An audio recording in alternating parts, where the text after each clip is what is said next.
What is up, everybody? Welcome to Corpse Talk, our first episode of our series. I'm super excited to have Rob Schwalb on tonight, an old partner in crime in the industry. I've talked to him numerous times over the years, and then he abandoned me at conventions and stopped going.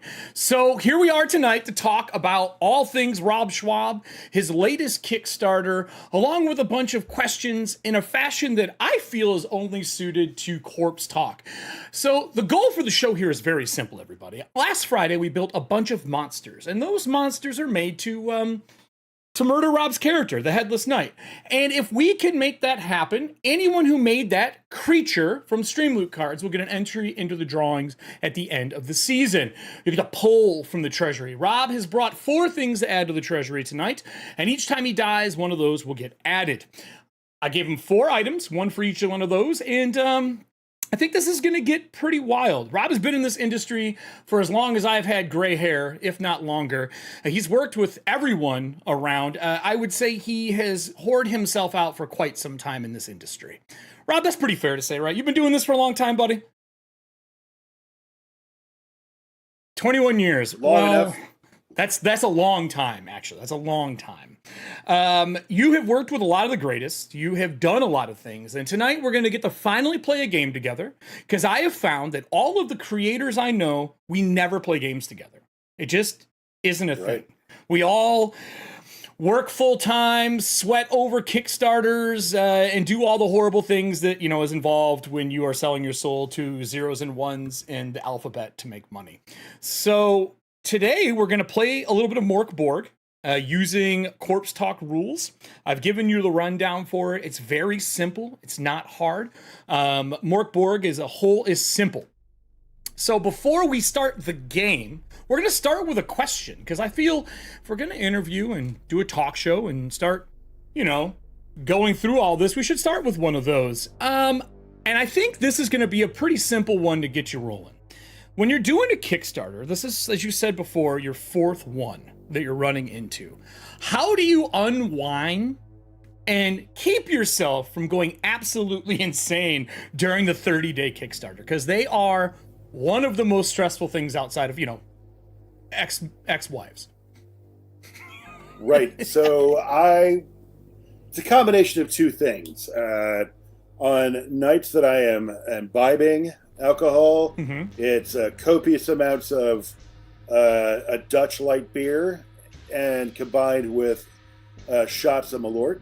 Are you a Malort fan now? Have you been converted? Oh, hell yeah. Oh, yeah, completely. I love the taste of hatred and pencil shavings. It's bad. And stale amniotic fluid. It makes everything... It's like self-loathing in a shot glass. It is. It really is. And then a night that I'm not doing that, it's just as much Tylenol PM as my liver can stand, and sleep until I can until I can't. It's amazing how much sleep I've gotten these last 29 days. It's great.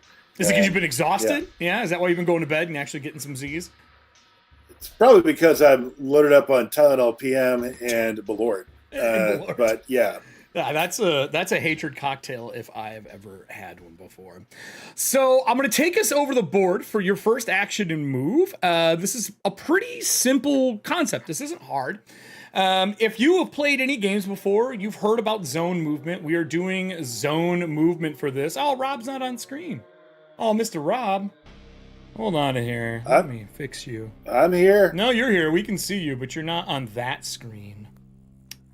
You're not on that screen.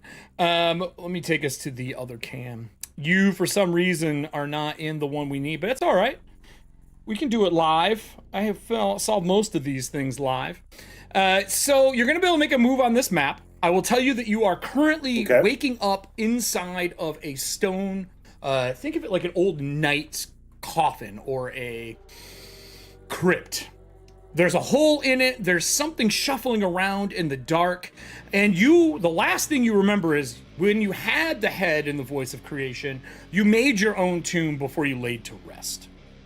And when you laid to rest, it was supposed to be forever. Everything was done. The world was made. It was pristine and it was ready. Your tomb was never supposed to be disturbed. It was its final retirement. Your final retirement. That is not happening. Somebody is moving around in the darkness you can't see. When you reach up and touch for your head is missing.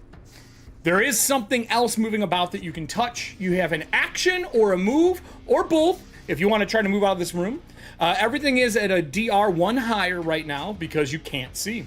What would you like to do? Well, is there a lid over my head? Is there a lid? It is, if you reach around and feel around, you can feel that it is slightly open. All right, I will take my sausage-like fingers and reach out through the gap and then lift myself up as far as I can go. As you sitting up, is that what you're doing? Sure. All right. Yep. As you sit up into this, there is a presence in front of you that seems to be cold and callous. You can feel kind of like a dead skin about them that is crawling when you make contact, like actually moving. The creature hops backwards from you, or attempts to hop backwards for you, and can't see it. Would you like to make contact? Would you like to grab it before it can get away? You can hear, sounds like creaking bones. Sure. I will, in fact, not try to grab it, but rather roll out of my coffin and hit the floor and try to scurry off into a corner. Well, then, if you're going to do that, we're going to need a roll. Otherwise, it would get a chance to try to grab or attack you. You can't see it. Would have been a 12. That makes it, or sorry, a 10. That would make it an 11. And you'd be using your agility for this. I rolled a 0. That's what I like to hear. That's what I like to hear. As you move away from this creature, where in the room would you like to try to move to? Back corner? You've made this place. You know what it looks like. You created this entire place. Would you like to move? Right. Just like JFK, back into the left.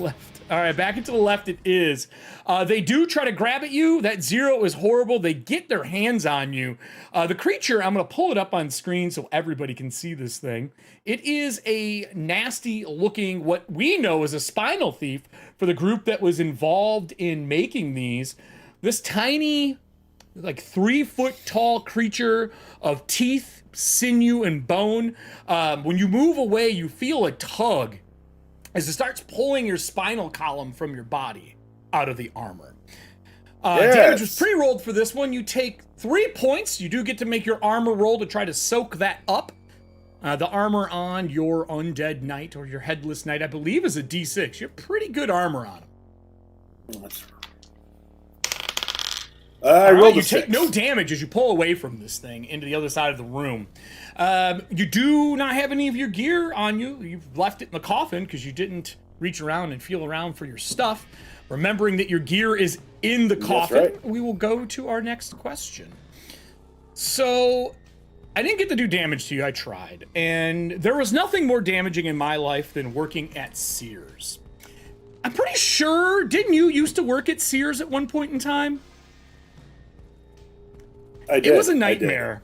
For the only thing years. I remember from it is the Sears catalog. And in our break room, we had Sears catalog and really no other magazines. Is there anything from the Sears catalog that you wish you ordered that you never did? Like, is there anything you looked through back in the day that you always wanted when you worked for Sears and never picked it up? So, like, when I worked for Sears, the catalog still existed, I guess, but I was in the, this would have been late 90s. So it really wasn't so much. There was something at Sears that I really wanted, and that was, this is be just as high definition television were coming out. There was a Hitachi television, gigantic. The ones that weighed like TV 400 pounds. That was one of the big early tubes. Yeah, it was, but it wasn't a tube. It was a rear projection, and it was one of the first high definition TVs. It's got to be a tie between that and the Pioneer plasma TV that we could order, but we didn't stock because it was $40,000. I'm sorry, the plasma TV was $40,000 back then? Yeah. Yep. I was going to say, I just simply wanted the Voltron that you put together that had all the pieces that was metal. Sure. You're going for a $40,000 plasma TV. Do you, Well, yeah, I mean, if you go old enough, I would have gone with it. I would actually gone with the Sears and Roebuck house, right? I mean, they would send you all the pieces, and you find some schmuck it's that like put the it new up for you. build your own But that houses. was real- I forgot that was in there. Right? Yeah. Is that where that shit all started? Well, that was way back, but well before both of us. But we had a catalog. yeah. We had a thing there that had all the catalogs in it, to where you could like look at all the old ones at the Sears I worked at. That job was painful. I sold lawnmowers. Cool. That's what I was. Yeah, Oh, I was did in you? lawnmowers. Yeah. It was the worst. I did electronics, and then appliances, and then back to electronics. And I also, before I did all that, it was men's clothing. Oh, really? The good old Sears men's clothing. Get your Sears, your can't even remember what they were called. The Roebuck Nothing jeans. good. Yeah. Why was it called Roebuck? Do you remember what the Roebuck was for? Was that an owner? I can't remember. They were partners. Sears and Roebuck were partners, and then they eventually excised the Roebuck name and just became Sears. Oh, that's right. It was two, and they kind of bought them out, and then they went bankrupt. Right. It wasn't Sears the guy. I think Sears was the watchmaker, or Roebuck was the watchmaker. I can't remember. But yeah, what's funny about Sears is like they could have been. Had they just figured it out like a year. Yeah. earlier. Yes, that's really what it took. They tried. I mean, they should have. Yeah. They should have went and They bought tried. Toys R Us, and if they would have bought Toys R Us and had that, they would have been able to do Amazon. But instead, Kmart bought them, and then it was you can't trust Special K to do anything, except for get you really buzzed for a while. But other than that, it's not gonna help you to shop there. Kmart that's an old school store. Not my favorite store though. It was one of my least favorites. So let's get you back to your next move. Taking no damage. I was hoping to at least get you once so far, but that's okay. We have more chances here, audience. So as you back away, this is the creature, the spinal thief that you see, audience. The skin is stitched back, the lips are stitched up, their teeth are sharpened. They are using files strapped to their fingers and filing and cleaning the inside of their teeth. This thing is kind of scurrying. It moves on all fours and then moves on 2 feet for a second, and it moves towards you in the corner. I am going to attack you. That means, Rob, I need you to give me a defense roll. You are blind. This would have been a 10, but to defend against it, it is now an 11. All right, I rolled a 1. You are not doing well, sir. Well, that means you get to roll your own damage. Roll me a D4 and roll your D6 armor at the same time. Let's see if you take any damage.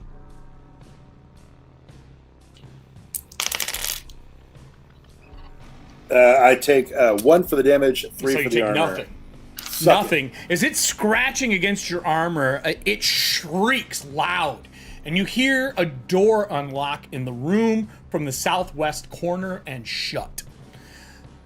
That was my action. What would you like to do, Rob? You get an action and a move. You're backed into a corner. All right. Well, I'm going to, assuming that even though I have no head up top, I'm sure I have one swinging between my legs. So I will discard the cock-shaped codpiece that I wear and use the toenail that I had sharpened before death that grows on the head of my penis and thrust into this spinal thief because nothing gets me more excited than combat. Of course. Why wouldn't an undead knight somehow still have a skull codpiece? All right, Rob, give me your... Well, the codpiece is gone. It's a toenail on the end of my thick slice of bacon that I call my penis. I will thrust it into this spine thief and give it the Give me your roll. They are normally a 9. They're a 10 because you're blind. But I rolled an 18. on the die. Ooh. So, as my grandmother used to say, blow me while I shit, Grandpa. Give me your damage. I would think that it is a D4. I don't think you're getting a D6 out of that piece. I can't wait to see what kind of armor this cockbiter has, but he takes 4 damage. I take 4. I'm down to half. As this creature gets hit in the side of the face, you hear a cracking noise, and you hear the other one in the room. Stop moving. Like, maybe this isn't the best idea. Maybe I don't want to be next to them. With that said, it takes us to our next question. Rob, you are a pretty big Star Trek fan, right? And I think we share a love for DS9. I would say up until Strange New Worlds came out, DS9 was probably my favorite Star Trek show. I agree. My question is, who do you wish you would have seen more of on DS9, and what motherfucker on that show would you have wrote off in a heartbeat?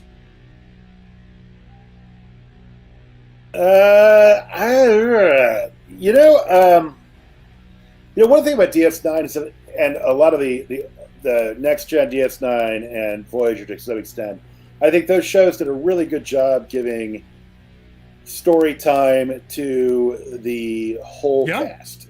Wasn't so much the Jim Kirk show. I felt like everybody kind of got a really good moment. I'm a big fan of Dr. Bashir. I really like him. Yeah. I'm not sure what the thing is.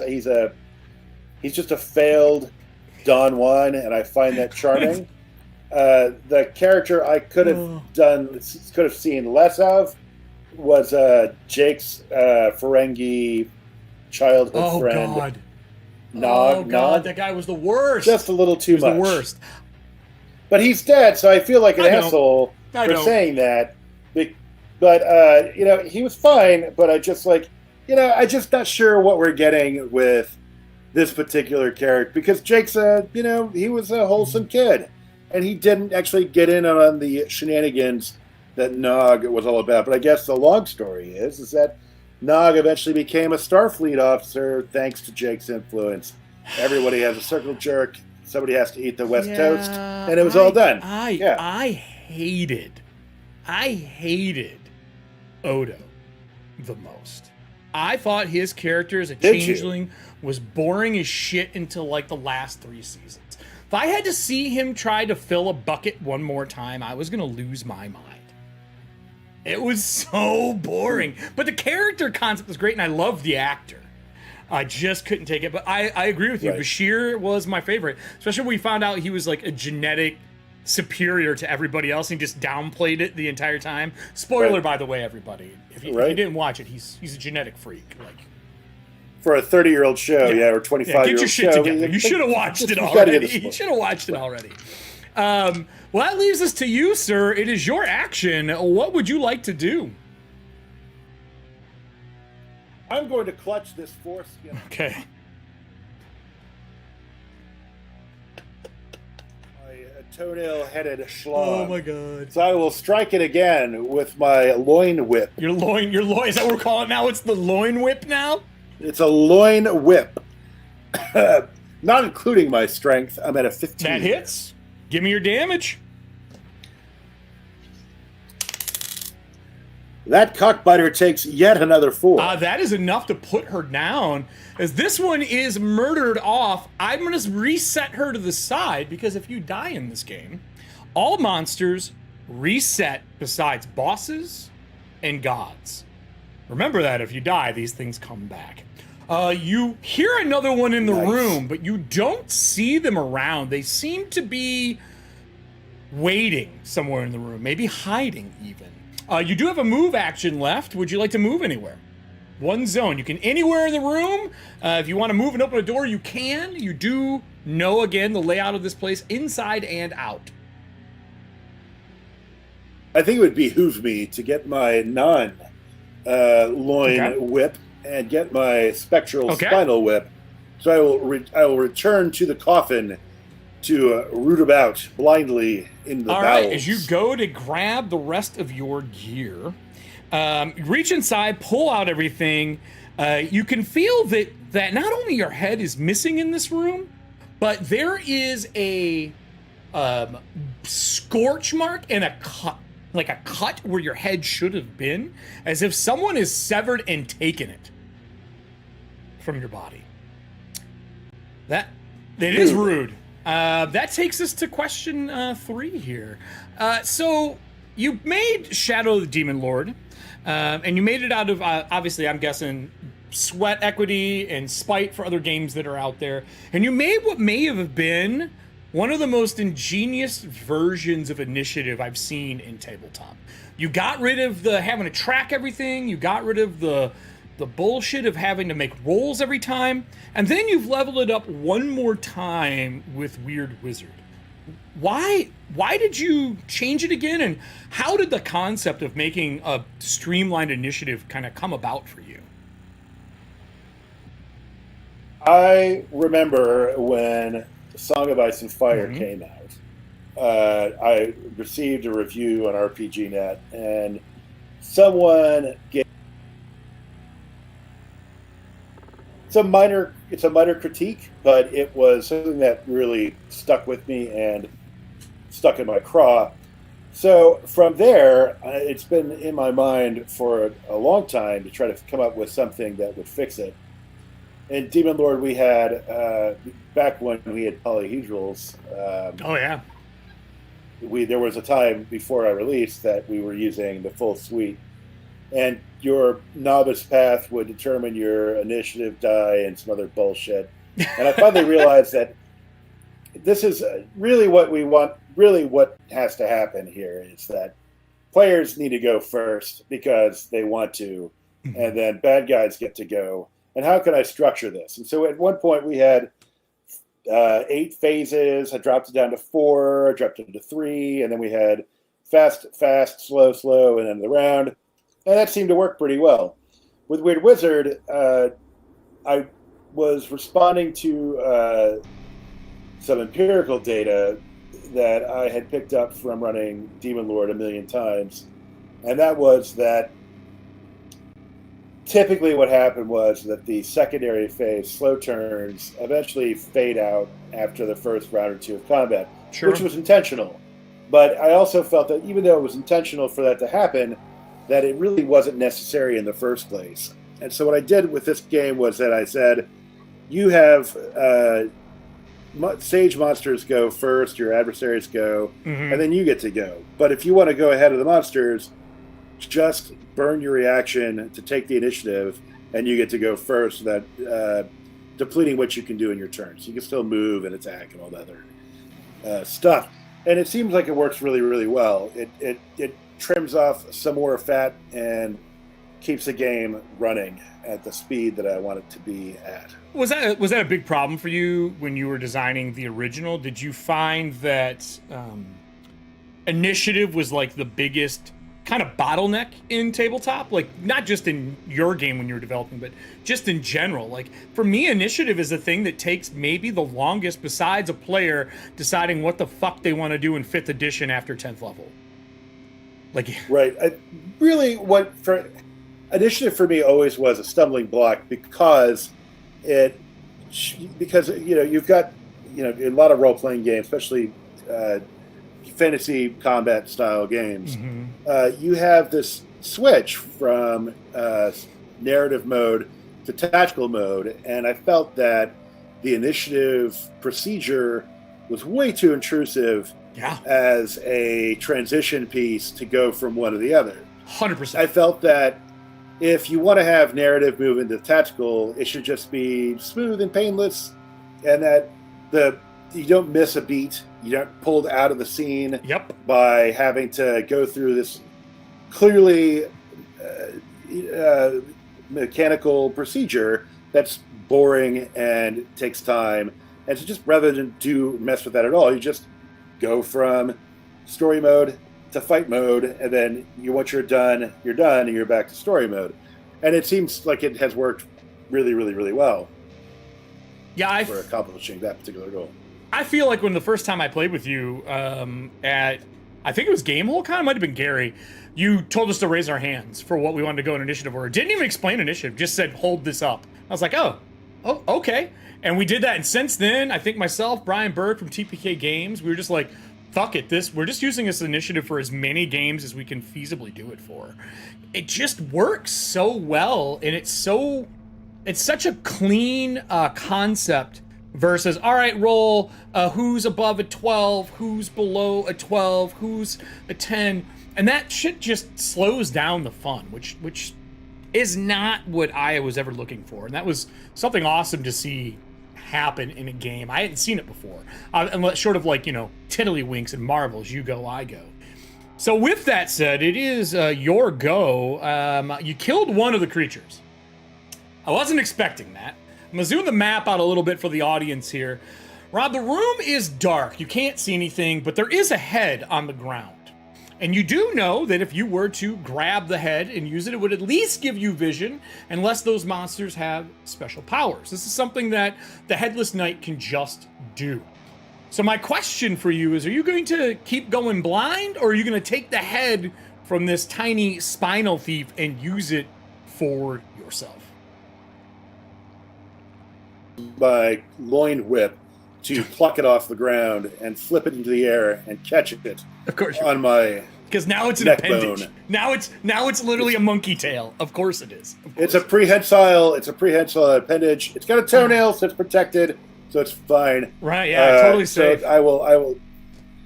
I install this tiny little head, and I look sure ridiculous, but I don't care. Well, as you pick up this tiny head, let me give you the rundown for the room here. Inside this room, the walls are green with a slight glow to them. There is a skin growing over it, and like leaves blowing in a wind from the destroyed walls, there are these oversized skin tags with veins in them as some form of aberration has grown over the walls in this place. You're backed in the corner. You can even feel some of them kind of groping over you as if they have a resemblance of sentience. Holding this tiny skull up in the room, you can now see another one that's standing by the door, really deciding if it wants to engage with you. And it's obviously come in from the door that is shut behind it. You know that anyone who enters these catacombs, which that's an exit, the door locks and there is no way out. Since you made this place. It is your turn, sir. What would you like to do? You're going to move in an action. I'm going to walk towards the door. As I do so, I can say, "Skinfucker, you might attend me like the moist towelette that you are." And I'm going to go to the other door by the... Here? That one? Yeah. All right. I'm speaking through the small mouth, which probably sounds squeaky. It's probably but I say, squeaky and lipless, yeah. You may attend me, and I will feed you spines, on which you might then choke. You're trying to get yourself a companion. You know what? I like it. I will allow it. They are scared of you. You can see now. I'm going to say it's a difficulty of 10. And you would be using your presence. I failed. I rolled an 8. It hisses at you, pulls a knife, and throws. I am going to use a boost card that has been granted to me to do a little extra damage to see if I can get through this armor of yours. I'm going to use Kyle's boost card. Can you give me your defense roll? And I'm now doing 2d4 for my damage. My defense roll is including agility, is an 11. That's enough. It bounces off of your armor yet again. Nothing has happened. I am trying my damnedest, people, here to kill him, and he is rolling like he's played D&D his entire life. I'm just saying. Coward! I shall lick a thigh. Yeah. I will wear you like a condom. Oh. All right. With that, sir, we go to our next question. This is, I think, very suiting since I have not eaten yet. I am starving. You are a vegetarian, vegan, correct? Yep. Vegetarian, for sure. For sure. Sometimes vegan. Depends on the day of the week. If it ends in a T, which nothing does. Do you have a favorite food to cook to curb hunger? I'm a big fan of Indian food. Okay. That's probably my go-to if I have the time to cook. If I don't have the time to cook, it's usually just whatever. It's just egg and a little bit of onion and some mushrooms, maybe a Beyond sausage patty if I'm feeling frisky, and throw that in a wrap, and I'm good to go. Yeah, but you have an Instagram full of photos of you cooking nonstop. I feel like you rival some of the cooks that are out there for putting up cooking photos. Well, so like what happened was that back in 2017, 2018, I started cooking a lot of the weekends, and I would make 5 to 7 dishes, maybe 2 or 3 sides, and then 4 main courses. And then I would freeze them or refrigerate freeze for later eating. But in just around the time the pandemic started, my in-laws took a turn. Their health kind of declined. And so that changed pretty much everything. That, and also the existential threat of drowning in my own fluids. Yeah, I mean, that would didn't help. And so, yeah. So it was it was not a good time. And so cooking's taken a back seat. I still will do it, and I hope to get back to it when my schedule permits. When you're not doing a Kickstarter that consumes all life and the universe. Right. So with that, we go to your next action. You are at a door. It is ornate. It's got skin grown over it, but you can see it's depressed into all the nooks and crannies, almost like stretching a balloon over top of the door. This door does not look like the one you put in place, and is the first thing you've seen that looks like it has been changed through your time in slumber. What do you want to do, Rob? You got a creature hiding from you in the corner that is now scared because it bounced off your armor, and you have a door in front of you that doesn't seem to have an easy open option. Well, I did threaten to wear this creature as a condom, so I don't want to go back on my word. Oh, okay. So I will charge it and achieve it, but I'm going to use my spectral spinal whip. Okay. Give me your roll. Which is bristling with calcified cock. Of course it is. Why wouldn't it be? As it cracks in the air and misses, I am going to return fire on you. Can you give me a defense check? I'm going to use a second damage bonus card from Serving Hands. And this will be adding 2d4 to your damage. See if you take some damage this time. You got me this time, I think. All right, well, how much did your armor soak out of it? You've only taken 1 point so far. My armor soaks 2. How much did you take? How much damage did you do? 2d4. Oh, I have to roll the damage. Yeah, you roll the damage. 3 and 3. I take 4, so that's 5 damage total. 5, all right. Still standing. As you charge this thing, it ducks underneath, and one of its file hands reaches into your stomach between the armor plates and grabs a hold of your spinal cord and starts shaking with both hands, trying to pull it out of your body. It rolls around to the back of you and is yanking and using the wall as force to try to yank this thing out of you. That puts you pretty low. I think you only have 9 hit points on this character. Right, so I have 4 left. Yeah. All right, everybody. We're this close to getting the first kill on him. I have something special when people die on this show. With that said, you designed Shadow the Demon Lord, Punk Apocalyptic. You've done freelancing over the years. Do you have a process to keep your shit straight when you're developing so many games at once? Not really anymore. There are times when it does get a little murky, especially when the game engines are pretty close. Yeah. If I work on Punk Apocalyptic, I have to remind myself of the differences between that and Demon Lord, and also similarly with Weird Wizard. Weird Wizard is probably even more insidious because the games are so close as far as how they kind of shake out. But I'm pretty good at organizing my little attic and keeping game rules in their various boxes. Game rules organized, life disorganized. Check. Sure. Right.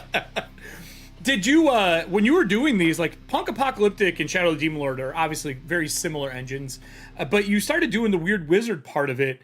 Is that a different engine in a whole, or is it basically Shadow of the Demon Lord refined? How would you describe Weird Wizard to people who are looking at it?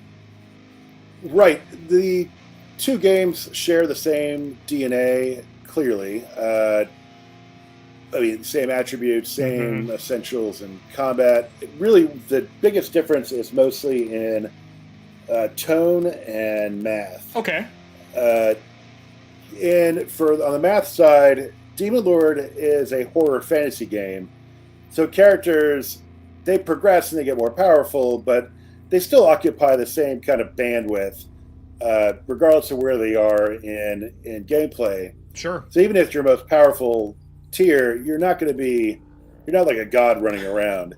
Weird Wizard is heroic fantasy in the sense that your character will be able to take on, if you might have some trouble with goblins at the early part of the game, and you probably will have a problem with like 100 goblins the back end of the game, but you're not likely to be fighting 100 goblins. So characters are tougher, more durable, have more resources, and they live longer. Was this a decided thing because you wanted to make something a little more high fantasy compared to the grunginess of Shadow of the Demon Lord? For sure. With Demon Lord, I think people really dug the game engine, but they bounced really hard off the tone. Really? Okay. Weird Wizard, not everybody has the same affinity for poop and jokes murder. that I do. And murder and playing murderers and summoning demons to do your bidding. Those kinds of things are not for everybody. And with Weird Wizard, I wanted to make a game that appealed to a broader audience. Sure. And the game feels family friendlier. There are dark corners, but not to the degree that Demon Lord has. Yeah, I was wondering because we play tested it a decent amount, and besides the initiative, everything else felt similar. I think the one thing that wasn't in there, at least not that I remember, is in Shadow of the Demon Lord, you played a session, you leveled. You played a session, you leveled. Unless you obviously want to slow your progression down. Is Weird Wizard doing the same thing as Shadow of the Demon Lord for that, or did you scratch that and go to something else? Yes, very much. No, it's my goal is always to try to make sure that every published quest or adventure is attainable by the end of your session, because one of the problems I'm trying to solve is as we get older and busier, it's less likely that people can meet week to week, and having a session having an adventure that spans 2 or even 3 sessions risks narrative narrative fuckery because Johnny can't make it this week because his kids got a soccer game or some other minor inconvenience, and so you have to get to bend the story to accommodate. So rather than even mess with that, just make the adventures things you can do in a setting. And just like if you're playing a board game, you play the board game, you're rarely, unless you're really, really doing something big, right? You're rarely going to play that board game again. You're going to pick it up and go home. And that's kind of that's the gameplay style that I chase. Fast and furious, and let people feel their levels. And because I think the advanced book, you had it to where you could do every other or something like that, which is just basic knowledge. It was really refreshing, though. I think when my buddy Todd was first playing it, it's like, all right, game's over, everyone levels. He's like, I'm sorry, what are we doing? I was like, yeah, everyone gets a level, let's go. Like, that's how this goes. Let's, come on, snap together. But it allowed you to play more things, and as quickly as you were pumping out product when Shadow of the Demon Lord first came out, every Monday was a new product for years. Like, it was insane. Yeah. They always wanted to play the newest, latest, best thing, and that allowed them to kind of adopt that mentality, because 10 sessions, new game, 10 sessions, new game, unless you went into the higher end stuff. That's awesome. That makes me super happy to hear. With that, you get another action, your spine's being pulled out. All right, let's fuck this thing in the monkey. Let's see if you can get it. I don't think so, but you can try. That's a 20 total. A 20 total is a hit. It's not a crit unless it's natural, but it is a hit. But Junior only takes one damage. Well, I don't have any armor. I have no armor. So I take that damage. That whole 1 damage, sir. 1 damage is gone. I'm going to use my card to attack back in ferocity. Can you please give me your defense roll? Again, against a 10 for these creatures, because you can see again. That's a natural 20, but with my agility, doesn't matter. it's A natural 20 is a natural 20. Would you like to move or make another attack? I would like to make another attack for 200, Alex. That'll be a 20, but not again on the die. And that little fucker takes, this time, 2 damage. Slow and steady. Slow and steady. As this thing gets banged up yet again, I am trying my best to make sure these things can survive. I am at a whole whopping 2 damage right now. I might be able to survive. And I did not hit you, and you got an attack back. Well then, that's my action. There's no initiative for this because of how this set up. I think that's just gonna take us to the next question. I was really hoping to get some damage on you, but you are apparently impossible to hurt. With that, testicular fortitude. Testicular fortitude. Yes, that is the thing that always makes people impossible to kill. Is testicular fortitude. That's a feat, right? In Weird Wizard. It is. So you had a little bit of controversy. You made originally it was called the Mad Mage when I was talking to you. And you switched it to Weird Wizard after a little bit of bad reception from people. My question to you is, do you realize that when you put Weird Wizard and reflect it, it's still a WW when you reflect it for Mad Mage? Did you do that on purpose? Well, I mean, it was Mad Wizard to start, I thought it was Mad Mage. But, right. No, that would have been really clever had I flipped it upside down. Yes, I thought that's what you did. But, that's what was in my head the whole time. No. So it's weird. I mean, I went for... That was a really uncomfortable moment because I have always tried to be as inclusive as possible. And there is no animus in using the Mad Wizard archetype. I didn't think that was off limits, but apparently it was. And I kind of rather than fight that fruitless battle, I could still achieve the same end by having weird as the thing. And plus, the more I thought about it, I was like, there's a Dungeon of the Mad Mage from D&D, and that's fine. Yeah, so I mean, whatever. Weird also gets into some of the weird fantasy classic stuff that I really wanted to kind of tap into. Like the stuff we see in like Hyperborea? Like horror. What do you mean by that for weird? Yeah. Well, more of the Eldritch, more of the not Lovecraftian so much, but cosmic horror angles. Horror. I mean, this is right, and like the idea that the Weird Wizard, as a character, he's not native to this particular world. He came here from the world of Demon Lord, and his absence suggests he's gone somewhere else. And so that means that he's jumping from world to world, and that does create some cosmological concern. Sure. Because if he can get here, who else can get here? That he's running from? And so on. Right. And like the Mad Wizard was mostly more about just a descriptor of like, that we don't know what this guy's going to do, and he's a threatening figure, but he's not really the bad guy because he's not even there. I mean, he's gone. That's the whole point. It's a shadow of, not the Mad Wizard comes to your door and takes your toys. It's a shadow of, keeping that kind of Shadow of Demon Lord feel. I was surprised by it because at the same time when that came out, we had other games using that. Like We're All Mad Here came out from Monty Cook Games, which was really dove into dealing with a whole bunch of mental conditions that people have in the real world. And that came out, it was called We Are Mad Here, and I was like, wow, I'm surprised there was so much conflict over this. But you changed it almost immediately, and I was like, oh, he's said fuck it. Control F, change everything, problem solved. And that was the first time I think I'd seen on my end, like, as a far outside. see anyone really have a bad reaction to product that you put out. I know there's people who get upset because you're doing very aggressive, grungy stuff with Shadow of the Demon Lord. I mean, there's demon in the name, for fuck's sake. You satanic panic all the way for it. But it was kind of cool to see you change it. I didn't know how you were going to handle that. I was curious what the story was behind it, other than somebody was upset by it. I didn't know what the whole ordeal was. So I'm trying to kill you in this, sir, and you're not dying. And with that, I am going to spend a higher card.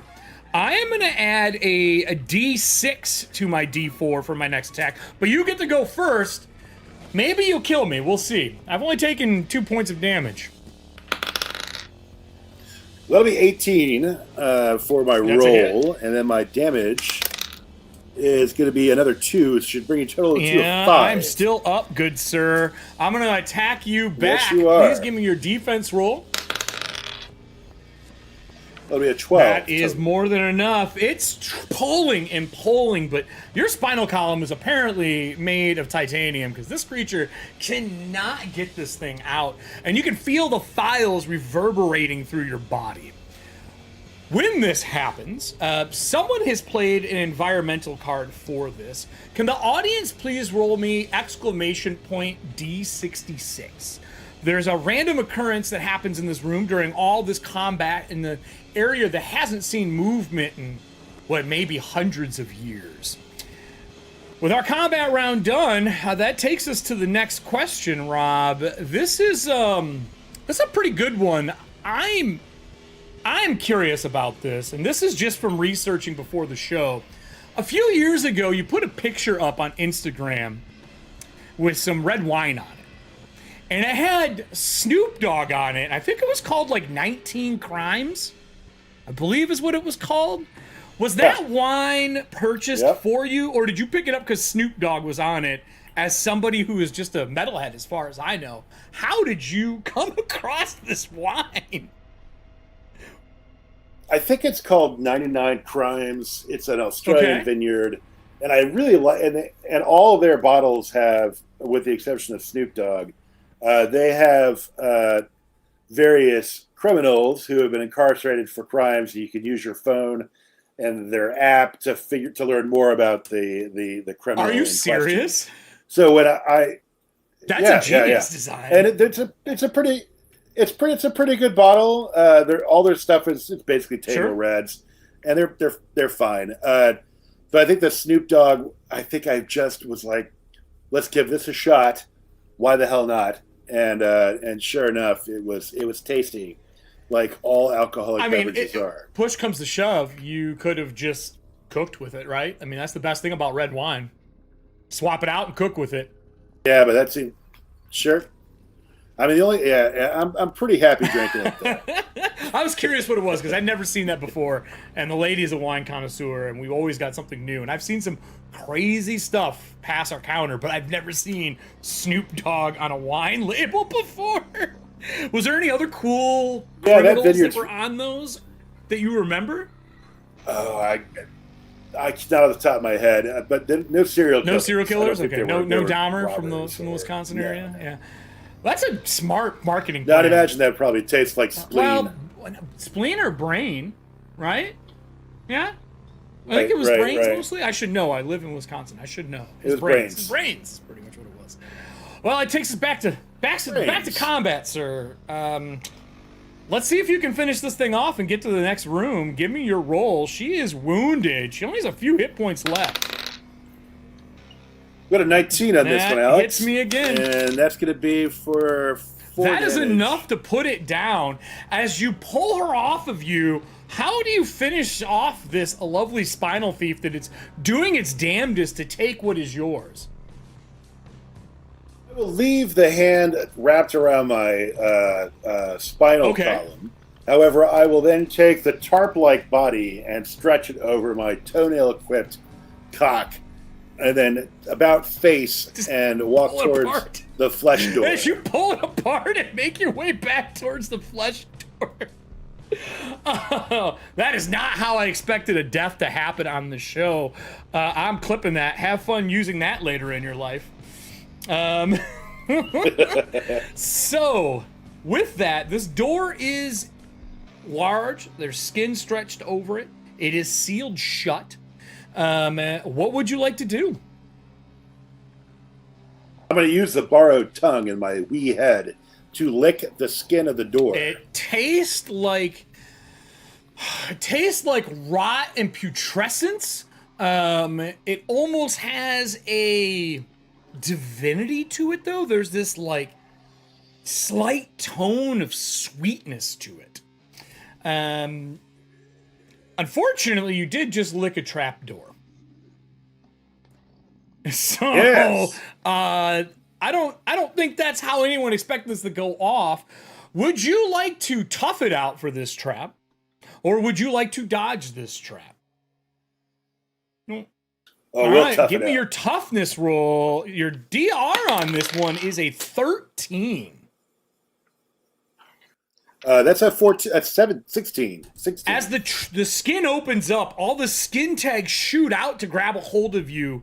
As you tough it out, you can feel them start to grow on your armor, but not long enough do they get to keep hold as the trap is set and the door opens up. I was really hoping to get you on this one. In the next room, you could hear the sound of scurrying, like I would say bone-like feet or crustacean or shelled feet on the ground as a creature crawls up over one of the tombs, and there is this skull-faced hermit crab on the other side. That takes us to one of our last questions before the end of the show. We may not be able to kill him. He may be the first survivor out of the gate here, everybody. But we'll see. I remember talking with you a while back, and I think it was in text, about the Green Knight coming out and how you were a sucker for anything A24.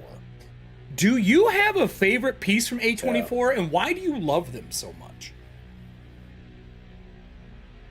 Hereditary is my favorite. Hereditary has got that mixture of folk horror, bleak, satanic horror that I hadn't seen in a really, really long time. I mean, you got to go back to like Wicker Man, the original, not the Nick Cage version. Although the House of the Devil was also kind of tapped into that. But this movie did things that you just didn't see in horror, or you hadn't seen much in horror in recent days, especially from a mainstream release. The taking of the child's head against the telephone pole. Watching this, our lead slowly become taken over by Paimon. The almost Rosemary's Baby-esque cult that's wrapped up around this transmogrification of the kid into this devil prince.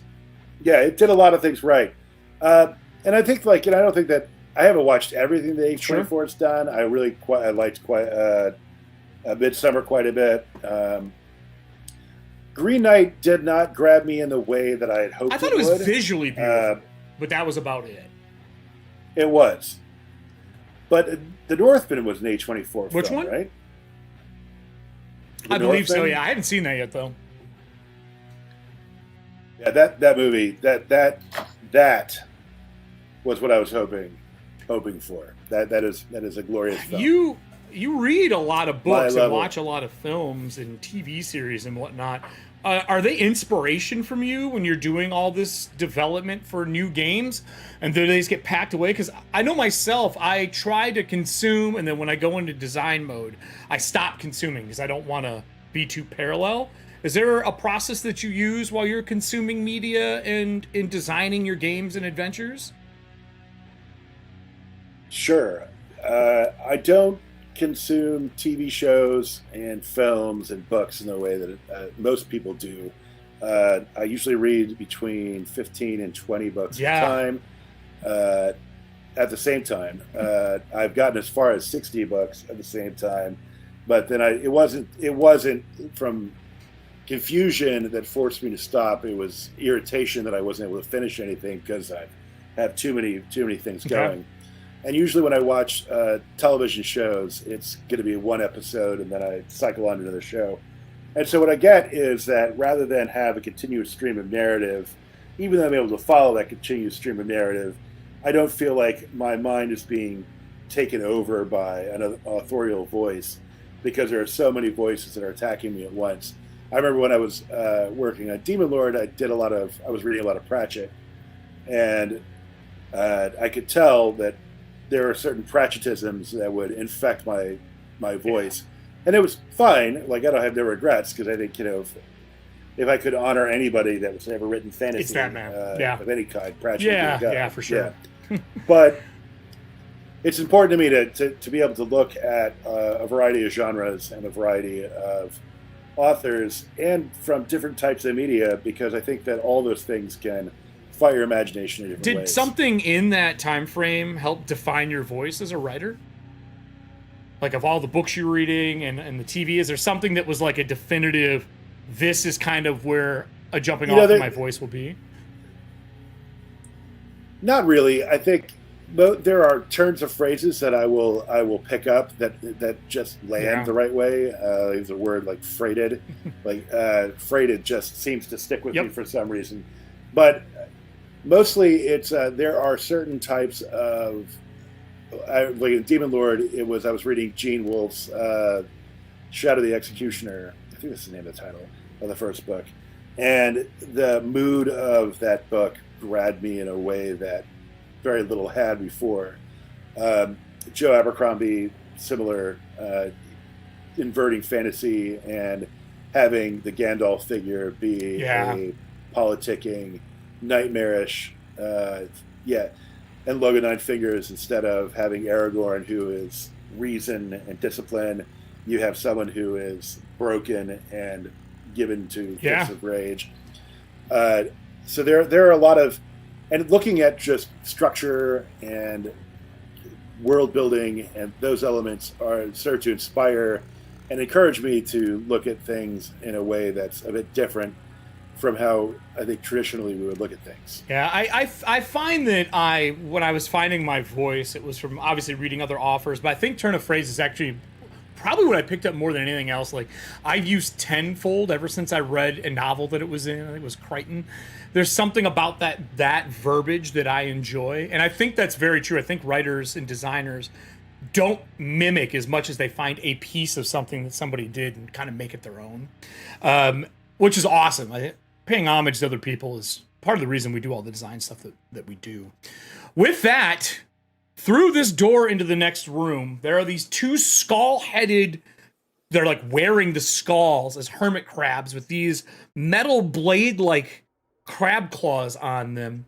And they're crawling over top of the tombstones and plucking the skin off and layering it on the spikes on top of their shell to make camouflage. They turn and look at you, but they don't move towards you right away. This here is the trap that was supposed to go off that you bypassed. I'll move that off to the side as well. What would you like to do? You're going to move in an action. I pluck forth my toilet paper scroll, which is unclean from my own fecal matter, and I read the words impregnated into the vellum, and it creates violent storms, releasing 1d2 lightning bolts. And happily, it is one lightning bolt. Okay. To do a d6 damage to one of those ne'er-do-wells. Which one would you like to hit? The one in front of you, or the one back further here? The closest one. 2 points of damage to that one. As you do the 2 points of damage, are you moving in the room, or are you staying in your original room? I'm going to back into my original room, leaving the door open. With that, the one you struck runs forth towards you. The other one crawls up on top of the catacomb that is there, this kind of disheveled, the lid is broken and fallen in now.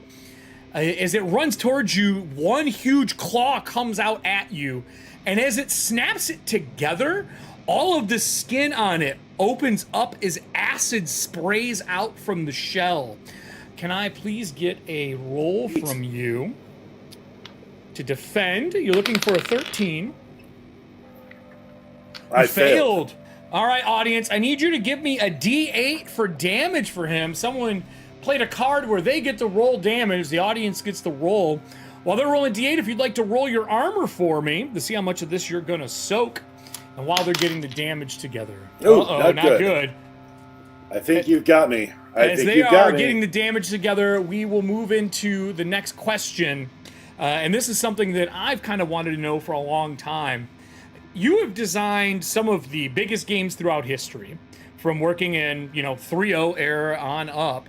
And you take pictures of a lot of the old guard that were in there, from Monty Cook to Bruce Cordell. I mean, I know you know Wolfgang as well. Is there anyone in that group that you still stay in contact with regularly or play games with anymore?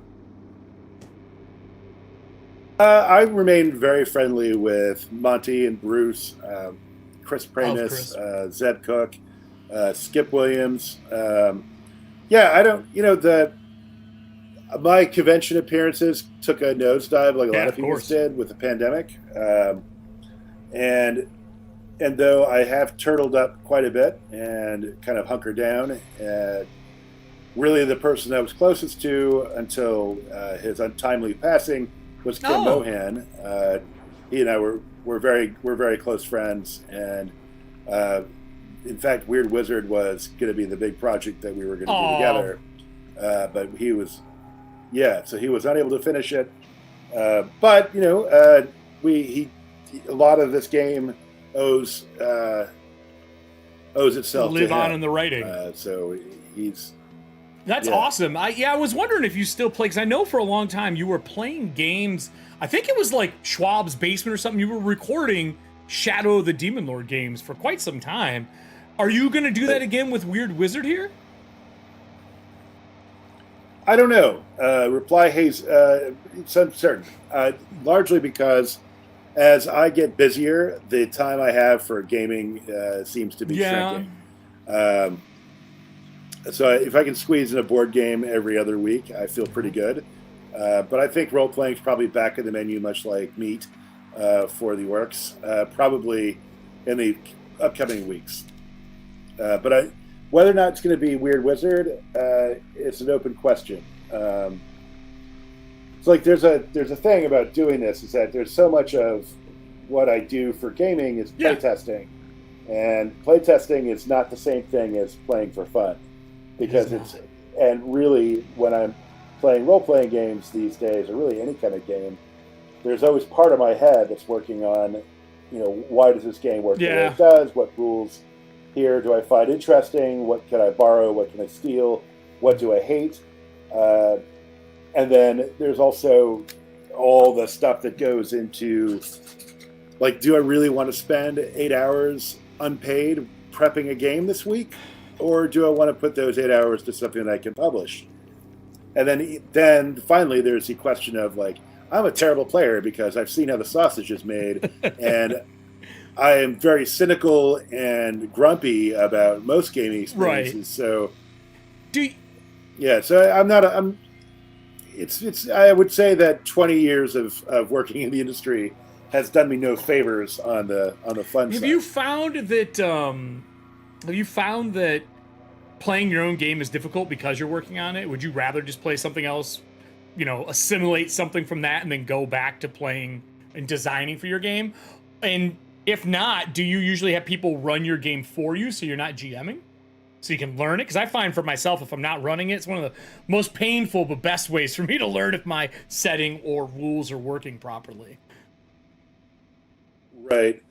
I've played Demon Lord a few times, and I haven't had a good time doing it, which I guess is good. I would hope so. I don't really. Yeah, I'm not a person who. I really don't enjoy playing as much as I do running. Yeah. So it's difficult for me. It's difficult for me to kind of just let go. We did play a lot of Delta Green in the early days of the pandemic. That was a good deal of fun, and we even tried Masks for Call of Cthulhu, and that eventually petered out just by the fact that we're all copious drinkers of alcohol. But it was, we did a little bit of that. Well, with that, we have our first death on the show, everybody. With that said, that means we're going into our rapid fire round. This is going to be a series of questions. This was rolled in advance for this room This room is 4 questions because you don't have to move back to your body very far. For every question that you get wrong, you will be subtracted 1 hit point from your total. You did not set your heart up anywhere, which means it's in the room next to you. So you're really not going very far. Well, I am curious as to how you're going to answer some of these. The rapid fire is pretty clean, pretty easy, and I have a feeling there's one of this in this that you're going to have a long form answer to and not a short, because that seems to be how it goes. So let's get into our questions. I will read them off for you, and we can go from there. The first question is, do you drink your liquor neat or on the rocks? And there's only one right answer to these things. Neat. I mean, that's good for you. All right. The next question after that is, do you drink coffee or tea? Coffee? Is that your final answer? All right. Yep. It is my final answer. The next one after that. Do you believe libraries are going to be gone in the next decade? Yeah? Yes. What's your reason for that? I know you're an avid reader. Yeah, I think that community interest in maintaining libraries, especially in southern states, is diminishing as people read less and embrace their own truthiness. And so I think that like for example, in our local library has become a hotbed of controversy because of efforts to ban certain books, and then the community's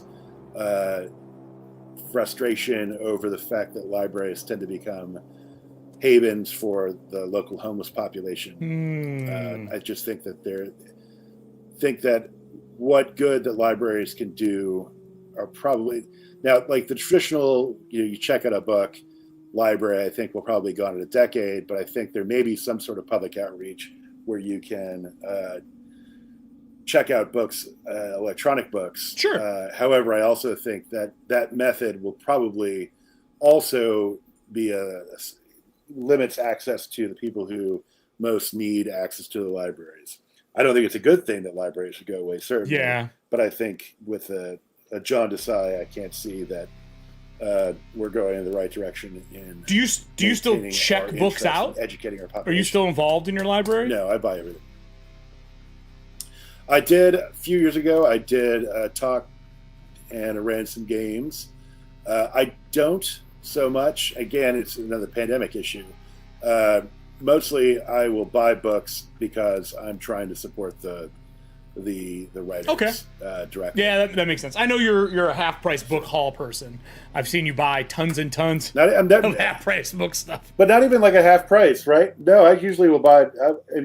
If I will buy books like the half-price bookstore or McKay's, if it is a writer that's no longer with us, usually. Sure. But normally, if it's a living author, I will buy it. Right. Normally, if it's a living author, I will buy it full price or Amazon priced in hardback, just because it's best for the writer. That's nicer than I would be. It's the same reason. It's the same reason why I buy physical music and don't use Spotify, because Spotify pays the artist so little. Yeah. Where even if I buy a record, at least I know they're getting a couple of bucks. And usually I try to buy it through Bandcamp. Yeah, I use Bandcamp a lot for actually most of the music we're listening to tonight. If it hasn't been donated, it's through Bandcamp. Last one, true or false? Is this overrated? D&D. Is D&D overrated? Do you mean D&D as Jello? Like Dungeons and Dragons? Is it overrated? Yeah, it's true. All right. It's overrated. Well, good sir, you answered correctly to all these questions, so you get all of your hit points back. I was expecting you to at least fail one of those questions. I thought you were a rocks drinker, not neat. I thought for sure you were a rocks drinker. No. Neat all the way and straight out of the bottle. It's the only way to drink Malort. That's right.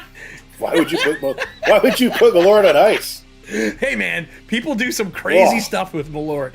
Crazy stuff with Malort. Now I do drink I do drink Malort with a fresh cup of buttermilk on the side, but God, could you imagine? Oh my Lord, please no. That sounds horrible. It's so cheesy. Who ended up introducing you to Malort before we move on to this? I'll actually use this as the question. Who introduced you to Malort? I don't think it was me. I know I had it at every convention. No. I saw a wine taster guy online who one of the fans had said he should do a treatment of Malort, and I watched it. I laughed quite a bit, and so my one of the bars I go to,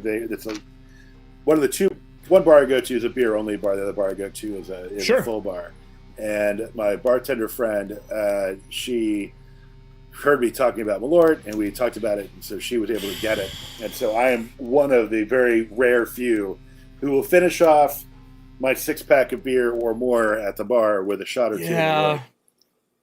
And self-loathing in a bottle, man. It is painful. Campari did this. Yeah, Campari is a great mixer. I love it for cocktails. I love putting it in stuff. Campari was my go-to. Out here, we all shoot some form of aperitif. Like, that's a normal thing for bartenders out here. Yeah. This for aperitif. So, yeah, I was curious as to where you found it. I know the wine guy you're talking about. He mixes it with Fort Loco. It's the worst. With that, it takes us to our final round of things.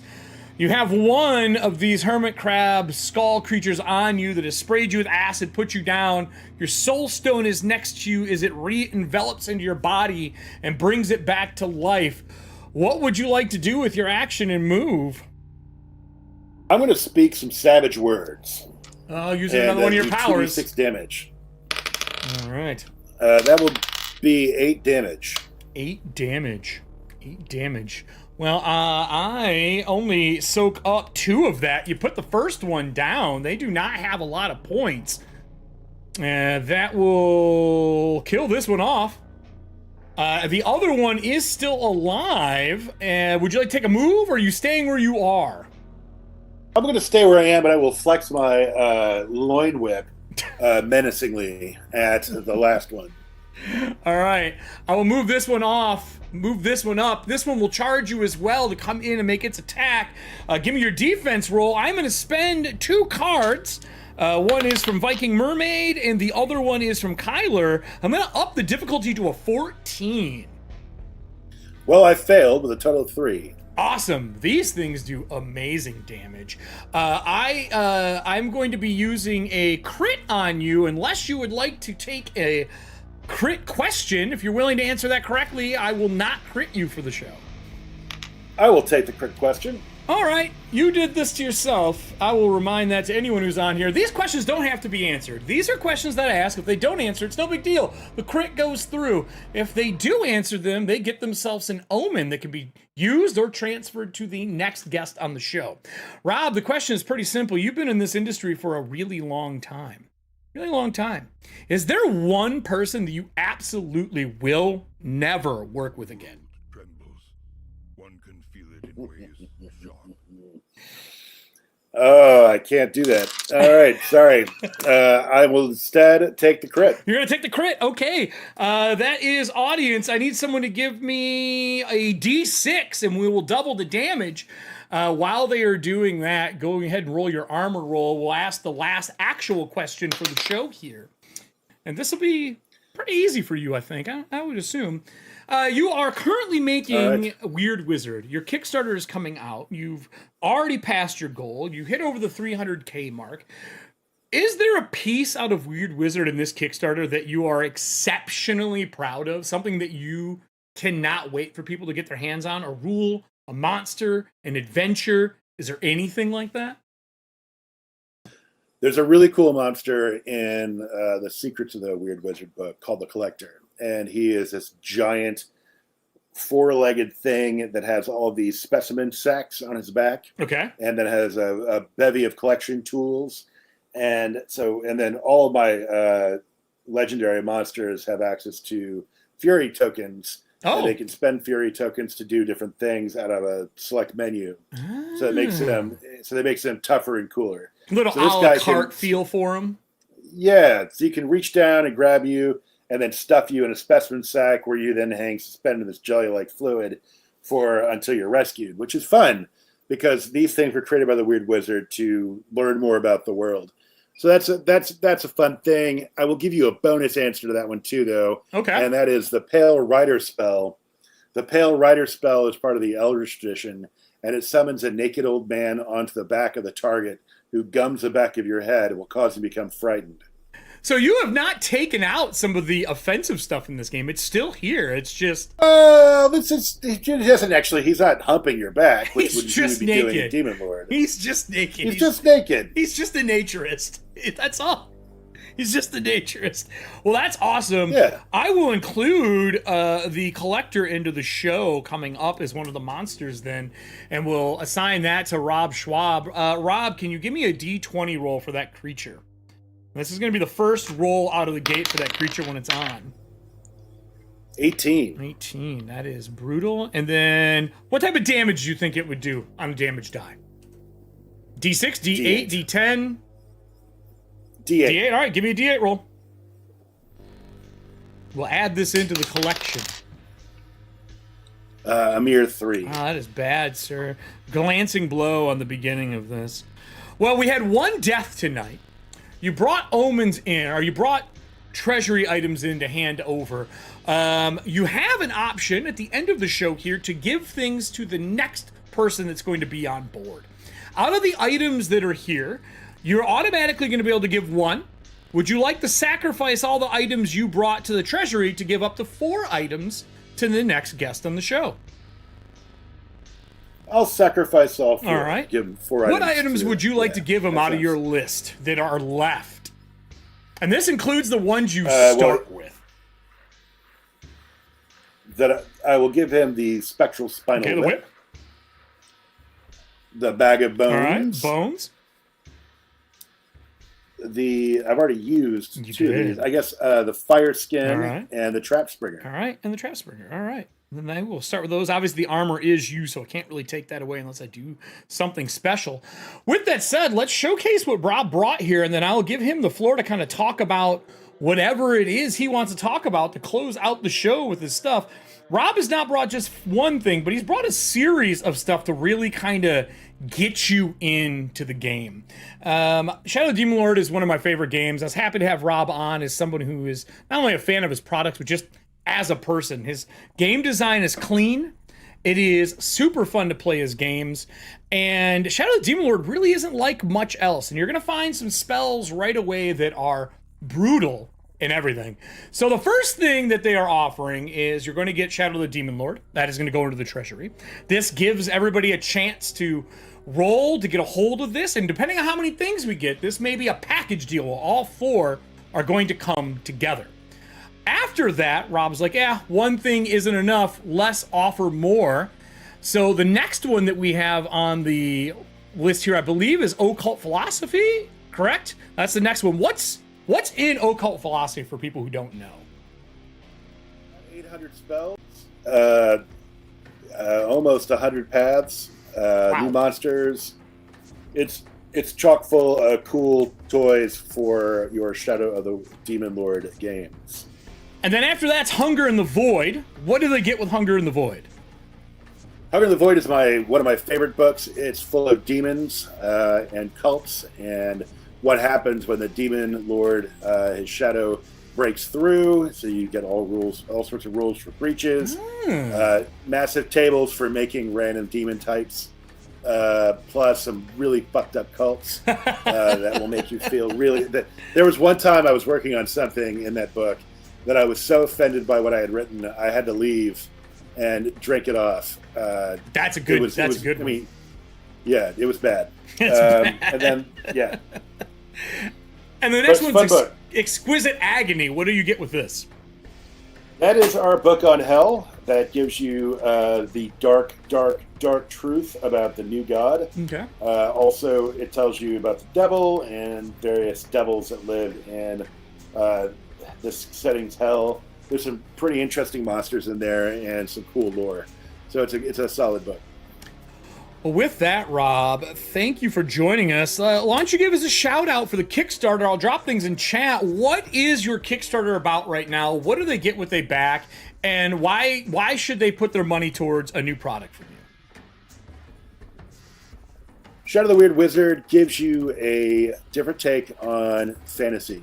It grounds you in a world where you have a pretty clear mission, which is to aid and assist the people fleeing the ruins of the old country and resettle them in this land that had been vacated by the eponymous figure named the Weird Wizard.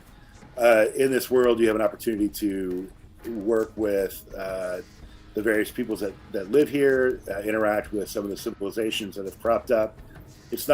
You're not being colonists. You are looking for safe havens in a sparsely populated region that is still littered with weird magic, twisted fairy folk, monsters, and more.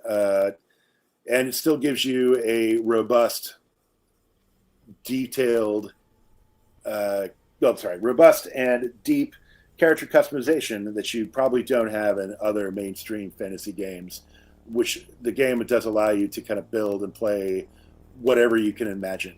The Kickstarter itself is 700 pages of cool content divided between 2 books, one for players, one for the Sage.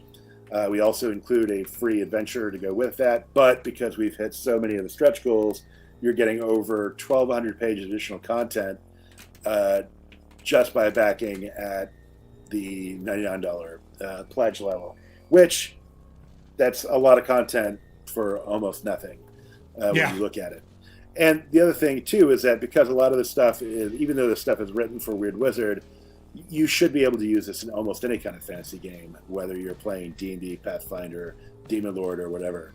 So that it's going to give you a ton of stuff to work with and to play with and to kind of broaden your horizons on what's possible out there in a rather well-paved road of fantasy. So I'm very excited. We've got one stretch goal left.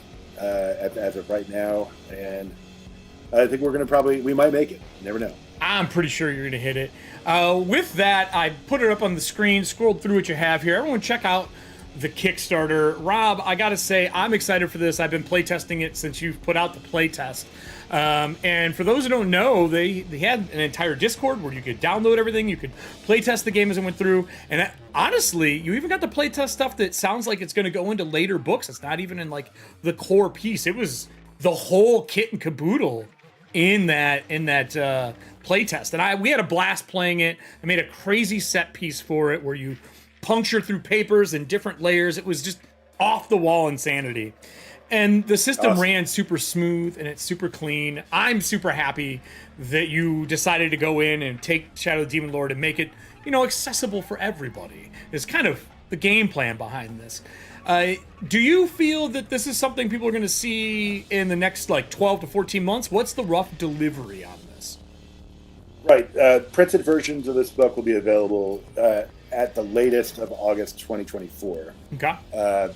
Digital files should be available shortly after the new year. Oh, wow. If everything goes right, we'll have the finished print book sometime between February and August. But and then all the stretch goals will start landing pretty fast. Not super fast. Some of it will take a time. I mean, I have to write 33 adventures, 2 full campaigns. Giant setting, but you're going to get a lot of stuff, right? You're going to get stuff for a while. I mean, I can say when I did Shadow the Demon Lord, I would turn around and every time I would have something new in my drive-through folder to download and use. It was hard to keep up. There was so much content that came out with that. Is there anything else you want to shout out before we close out the night tonight? Only one death.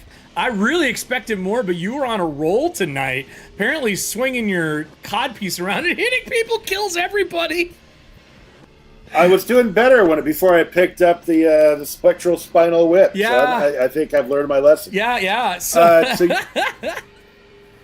a couple things. Bundle of Holding is running a really good deal for the rest of the Kickstarter. Oh, cool. You can get Shadow the Demon Lord and Shadow the Demon Lord Legacies for dirt cheap.